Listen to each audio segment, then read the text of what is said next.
The next topic is relative permittivity. अब relative permittivity क्या होता है, तो मैंने आपको बताया था कि दो हैं। एक तो हम एप्सिलॉन नॉट से डिनोट करते हैं, ये तो क्या होती है, permittivity of free space. Permittivity of free space है, ठीक है ना। मतलब वैक्यूम के अंदर अगर कोई चार्ज रखा है तो वहाँ पे जो परमिटिविटी, मतलब जो मीडियम है उसको स्टडी करने के लिए अपन परमिटिविटी यूज़ करते हैं, परमिटिविटी ऑफ फ्री स्पेस, ठीक है ना। फिर एक आती है एप्सिलॉन नॉट, तो ये क्या है, परमिटिविटी ऑफ मीडियम। जब कोई मीडियम आ जाए, परमिटिविटी ऑफ मीडियम, ठीक है। फिर एक होती है रिलेटिव परमिटिविटी, जो रिलेट करती है, इन दोनों को आपस में रिलेट करती है, तो उसको हम डिनोट करते हैं एप्सिलॉन नॉट आर, ठीक है ना। ये होती है रिलेटिव परमिटिविटी, रिलेट करती है। तो बेसिकली ये है क्या, ये एक रेशियो है। किसका रेशियो है, the permittivity of medium, it is the ratio of permittivity of medium to the permittivity of open space, ठीक है ना। तो एक रेशियो होता है ये रिलेटिव परमिटिविटी, ठीक है। जैसे कि हम लोग आप लोगों ने 10th क्लास में पढ़ा होगा रिफ्रैक्टिव इंडेक्स, ठीक है। तो रिफ्रैक्टिव इंडेक्स ऑफ ग्लास पढ़ा है, रिफ्रैक्टिव इंडेक्स ऑफ एयर पढ़ा है, फिर वहाँ पे हमने पढ़ा था रिलेटिव रिफ्रैक्टिव इंडेक्स, ठीक है ना। तो refractive index of glass with respect to water, तो वहाँ ग्लास वाटर के साथ कैसे रिलेट कर रहा है, तो वहाँ पे हम पढ़ते हैं रिलेटिव रिफ्रैक्टिव इंडेक्स। तो सेम उसी तरीके से है रिलेटिव परमिटिविटी, ठीक है ना। तो एक तरीके से ये रेशियो निकल के आता है। अच्छा, इसको हम डाइलेक्ट्रिक कांस्टेंट भी बोलते हैं, के, डाइलेक्ट्रिक कांस्टेंट। तो अगर देखा जाए तो इसको ऐसे समझिए कि मान लीजिए कोई फ्री स्पेस है, फ्री स्पेस में कोई दो चार्ज रखे हैं Q1 और Q2 which are separated by a distance R, और मान लीजिए कि सेम चार्ज है, लाइक चार्ज है, दोनों एक दूसरे पे क्या करेंगे, रिपल्सिव फोर्स अप्लाई करेंगे। तो यहाँ पे जो फोर्स निकल के आएगा वो क्या आएगा, 1/4 pi epsilon not Q1 Q2 upon R square.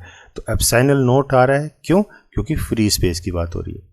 अब इन्हीं दो चार्ज पार्टिकल्स को अगर हम किसी मीडियम में प्लेस कर दें, ठीक है ना, तो सेम वही चार्ज है Q1 Q2, सेम स्ट्रेंथ के Q1 Q2, सेम डिस्टेंस पे रख दिया हमने इनको, R भी वही है, लेकिन यहाँ पे हमने फ्री स्पेस के बजाय मीडियम में डाल दिया। तो अब जो नया फोर्स आएगा वो F डैश आएगा, ठीक है ना। सेम ये वाला फोर्स नहीं रहेगा, अब फोर्स की वैल्यू बदल जाएगी यहाँ पे। तो नया फोर्स आया तो उसको हमने मान लिया क्या आया, F डैश आया, ठीक है।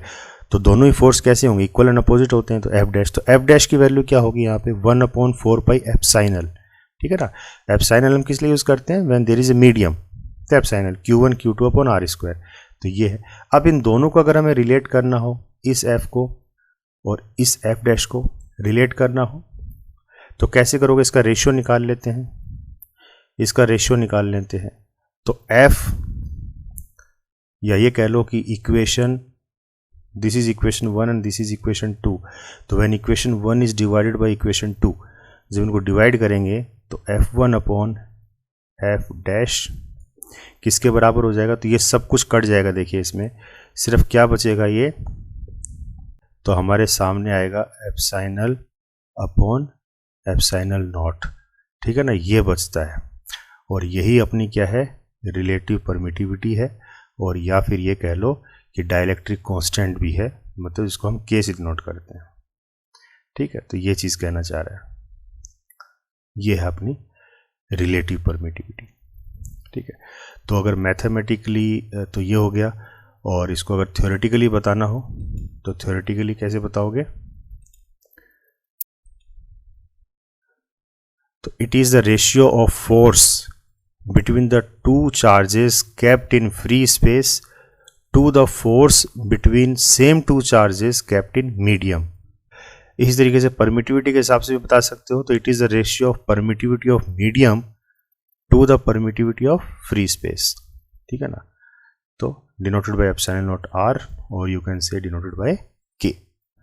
The next topic is continuous charge distribution. अब कंटिन्यूस का मतलब क्या है, कंटिन्यूस चार्ज मतलब चार्ज जो है डिस्ट्रीब्यूट हो रखा है, और कैसे हो रखा है, कंटिन्यूस फॉर्म में हो रखा है।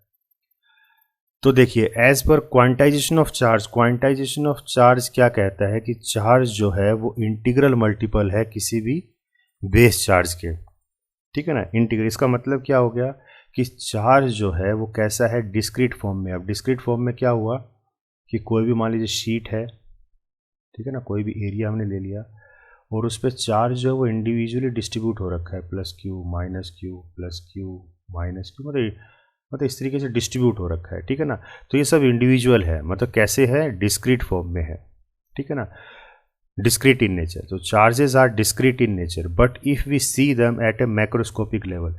लेकिन अगर इसको हम बड़े लेवल पे देखें, अगर इसको एज ए वोल अगर हम देखें तो हम क्या देखते हैं कि हमें कंटिन्यूस नज़र आएगा ये।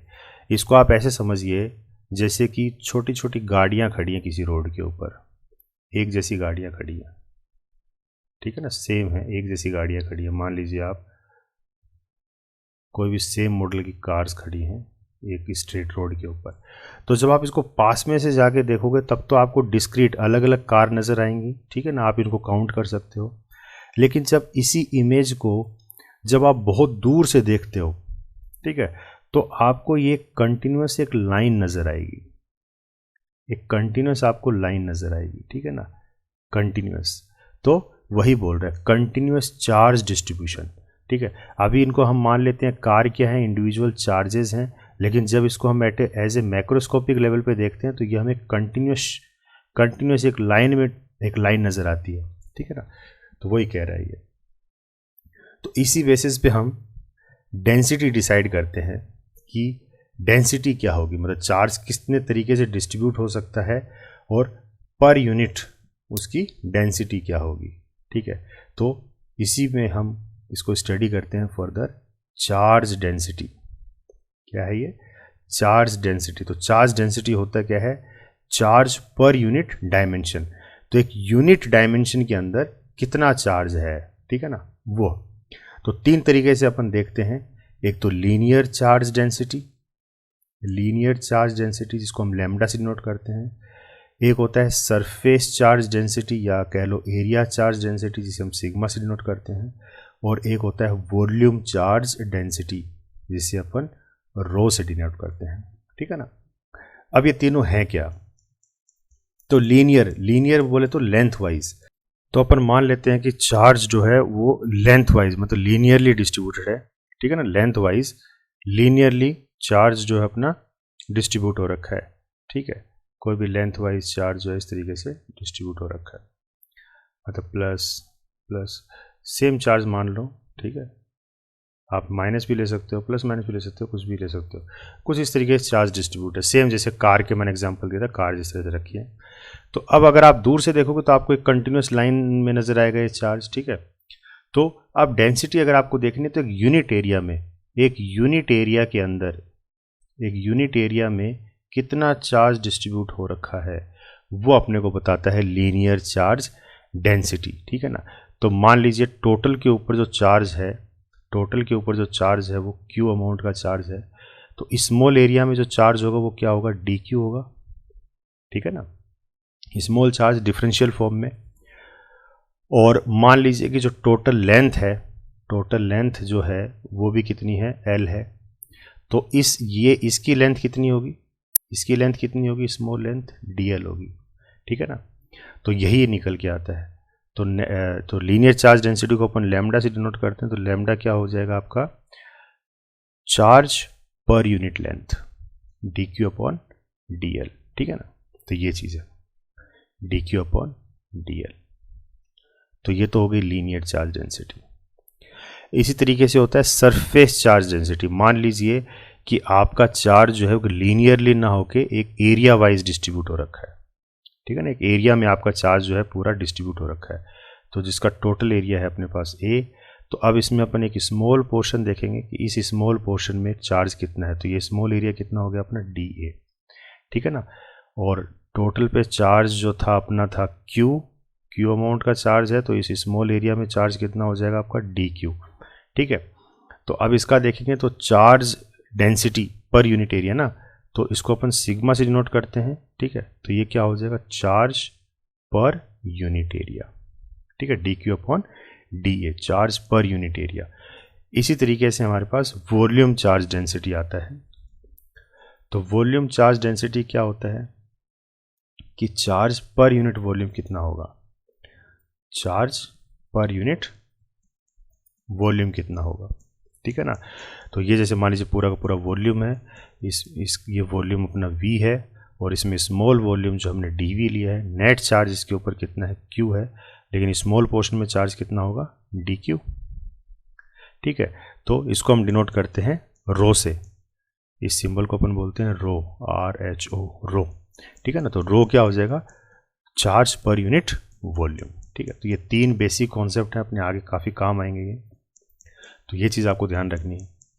Linear charge density lambda, surface charge density sigma, volume charge density rho, ठीक है। In the same sequence next we have linear charge distribution. अब उसी का एक एग्जांपल हम देखते हैं कि कैसे इसको इम्प्लीमेंट करेंगे अपन। लीनियर चार्ज डिस्ट्रीब्यूशन, मान लीजिए जो चार्ज है आपका कैसे डिस्ट्रीब्यूट हो रखा है, लीनियरली डिस्ट्रीब्यूट हो रखा है लेंथ वाइज। तो टोटल लेंथ अपने पास कितनी है, टोटल लेंथ है अपने यहाँ से यहाँ तक L, ठीक है ना, ये है L। अब इसमें से हमने छोटा सा पोर्शन ले लिया AB, तो AB हमने क्या लिया, स्मॉल लेंथ ले ली, DL स्मॉल लेंथ हो गई, और जो टोटल चार्ज था इसके ऊपर वो हमारा है Q। तो इस स्मॉल एरिया में चार्ज कितना आ गया, स्मॉल लेंथ पे DQ स्मॉल चार्ज आ गया। तो ये स्मॉल चार्ज तो ये हो गया। फिर अपन देखते हैं कि एक हमने टेस्ट चार्ज ले लिया Q नॉट। Q नॉट क्या होता है, टेस्ट चार्ज होता है, ये मैं आपको आगे बताऊंगा डिटेल में टेस्ट चार्ज होता है क्या है, टेस्ट चार्ज, ठीक है ना। तो 2 चार्ज हो गए हमारे पास, एक चार्ज तो ये हो गया DQ और एक चार्ज ये हो गया Q नॉट, ठीक है। और दोनों के बीच में डिस्टेंस कितना है, R डिस्टेंस है। तो अपन फोर्स देखें, ठीक है ना, कि फोर्स कितना लगेगा, तो फोर्स भी क्या लगेगा, स्मॉल फोर्स ही लगेगा, DF differential force, small force, क्योंकि एंटायर के लिए देखते तब कैपिटल F आता ना, तो स्मॉल DF। तो consider a conductor of length L, force of interaction F between conductor and Q not, ठीक है। 2 चार्ज हम देख रहे हैं यहाँ पे, DL DQ और Q नॉट के बीच में, ठीक है ना। फॉर्मूले wise as per Coulomb's law क्या होगा, F क्या होता है, F क्या होता है, K Q1 Q2 upon R square. तो यहाँ पे F क्या है अपना, DF है, स्मॉल फोर्स। K Q1 की जगह हम ले लेते हैं ये स्मॉल चार्ज DQ, और Q2 की जगह हम ले लेते हैं टेस्ट चार्ज Q नॉट, तो DQ और Q नॉट, और डिस्टेंस सेम है R, तो R स्क्वायर। तो ये तो हो गया स्मॉल फोर्स। भाई स्मॉल सेक्शन ऑफ चार्ज की वजह से कितना फोर्स लग रहा है किसी भी टेस्ट चार्ज के ऊपर। अब एंटायर के लिए अगर देखेंगे तो अपन क्या करेंगे, इसको इंटीग्रेट कर देते हैं। तो इंटीग्रेट करेंगे DF को, तो एंटायर फोर्स आ जाएगा कि पूरा जो चार्ज डिस्ट्रीब्यूट है वो कितना फोर्स अप्लाई करेगा, कैपिटल F। तो इंटीग्रल करेंगे तो K Q नॉट, ये तो कॉन्स्टेंट्स हैं, ये तो बाहर आ जाएंगे अपने, अंदर क्या बचा, DQ, अंदर क्या बचा अपना, DQ बचा, स्मॉल चार्ज ना। और DQ किसके बराबर होगा, तो जो हमने ऊपर निकाला था लीनियर चार्ज डेंसिटी लैम्डा किसके बराबर था, चार्ज पर यूनिट लेंथ। तो DQ यहाँ पे किसके बराबर हो गया, लैम्डा DL। तो वही लिखा है, DQ की जगह क्या लिख दिया, लैम्डा DL। अब देखिए लैम्डा भी कांस्टेंट है, R स्क्वायर भी हमारे पास फिक्स है, लेंथ DL है। तो लेंथ को जब हम इंटीग्रेट करेंगे तो 0 से L तक, ठीक है ना, लेंथ टोटल लेंथ L है, मान लीजिए इसकी कैपिटल L ले लेते हैं इसको टोटल। तो 0 से लेकर कैपिटल L तक वो हमने लिमिट लगा दी, ठीक है। तो अंदर L आ जाएगी। तो इस तरीके से एक एप्लीकेशन है, अभी कैसे यूज़ कर सकते हैं इन टर्म्स को, ठीक है ना। तो लीनियर चार्ज डिस्ट्रीब्यूशन, इस तरीके से हम एरिया चार्ज डिस्ट्रीब्यूशन भी देख सकते हैं वॉल्यूम के हिसाब से भी। हम आगे न्यूमेरिकल करेंगे तो उसमें ये चीज़ें ज़्यादा क्लियर होंगी, ठीक है।